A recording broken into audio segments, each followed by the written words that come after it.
আসসালামু আলাইকুম এভরিওয়ান, কেমন আছেন? আজকে আপনাদের সাথে শেয়ার করব তরমুজের একটা ডেজার্ট রেসিপি। আজকে আমি তরমুজ আর সাবুদানা দিয়ে অসম্ভব মজার একটা ডেজার্ট তৈরি করে দেখাবো। এই গরমে ঠান্ডা ঠান্ডা এই ডেজার্টটা খেতে কিন্তু খুবই ভালো লাগে। তো চলুন আমরা রেসিপিটা দেখে নিই। ডেজার্টটা তৈরি করার জন্য প্রথমে আমি সাবু সিদ্ধ করে নেব। চুলায় একটা প্যান বসিয়ে পর্যাপ্ত পরিমাণ পানি ভালো করে গরম করে নিতে হবে। যখনই পানিতে বলক চলে আসবে তখনই দিয়ে দিব সাবু। এখানে আমি 1/4 কাপ সাবু দিয়েছি, দিয়ে একটু নেড়েচেড়ে দিচ্ছি। সাবুর মধ্যে যখন দেখবেন এরকম একটা স্বচ্ছ কালার চলে আসছে তখনই বুঝতে হবে সাবুটা হয়ে গেছে। এখন একটা ছাঁকনির সাহায্যে আমি সাবুটা নামিয়ে নিচ্ছি। সাবুটা এভাবে সেকে সাথে সাথে ঠান্ডা পানিতে নিতে হবে, অথবা এভাবে ছাঁকনিতে করে আপনারা বেসিনে কলের মধ্যে খুব ভালো করে ধুয়ে নিতে পারেন। এতে করে সাবুটা একদম ঝরঝরে হয়ে যাবে।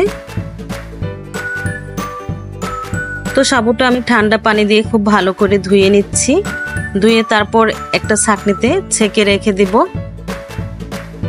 আর চুলায় আরেকটা প্যানের মধ্যে আমি দিয়ে দিচ্ছি 1/2 লিটার দুধ। এই দুধটা আগে থেকে জাল করা ছিল, তো এই দুধটা আমি প্যানের মধ্যে দিয়ে দিচ্ছি। আর দিয়ে দিচ্ছি 2 টেবিল চামচ উঁচু করে চিনি। মিষ্টিটা আপনারা আপনাদের পছন্দ অনুযায়ী অ্যাড করে দিবেন। আর দিয়ে দিচ্ছি 1 টেবিল চামচ গুঁড়া দুধ। এতে করে দুধটা একটু ঘন হবে আর খেতেও খুব ভালো লাগবে।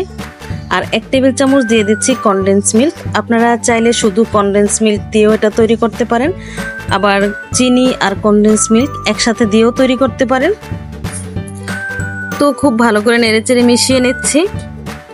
তো এটা আর বেশিক্ষণ জাল করব না, কারণ দুধটা আগে থেকে জাল করে ঘন করে নেওয়া ছিল। তো আমি 5-6 মিনিটের মতো দুধটাকে জাল করে নিয়েছি। এখন দুধটা নামিয়ে ঠান্ডা করে নিব। আর এদিকে আমি কিছু তরমুজ নিয়েছি, তরমুজগুলো এখন ছোট ছোট কিউব সাইজ করে কেটে নিব।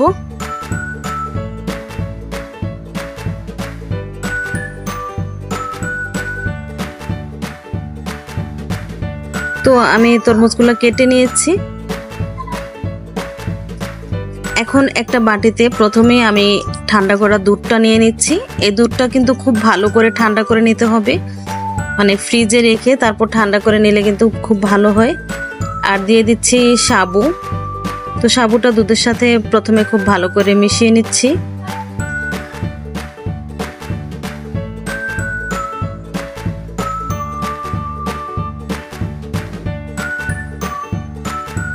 এখন দিয়ে দিচ্ছি তরমুজ।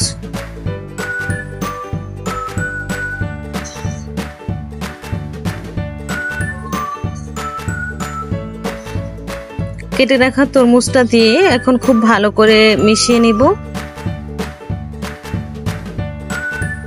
এখন আপনারা চাইলে এটা ফ্রিজে রেখে তারপর ঠান্ডা করে খেতে পারেন, তবে আমি সবকিছু ফ্রিজ থেকে নামিয়ে তারপর মিশিয়ে নিয়েছি। এ পর্যায়ে এটা খুব ঠান্ডা আছে। বাস তৈরি হয়ে গেছে অসম্ভব মজার তরমুজের ডেজার্ট বা শরবতও বলতে পারেন। তো এখন একটা সার্ভিং গ্লাসে আমি আইস কিউব দিয়ে দিচ্ছি কিছু, তারপর এটা ঢেলে দিব।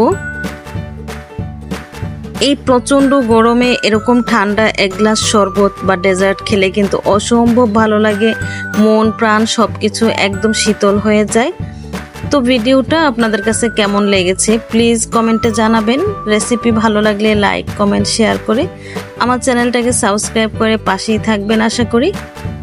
আজকের মতো বিদায় নিচ্ছি। সবাই ভালো থাকবেন, সুস্থ থাকবেন। আল্লাহ হাফেজ।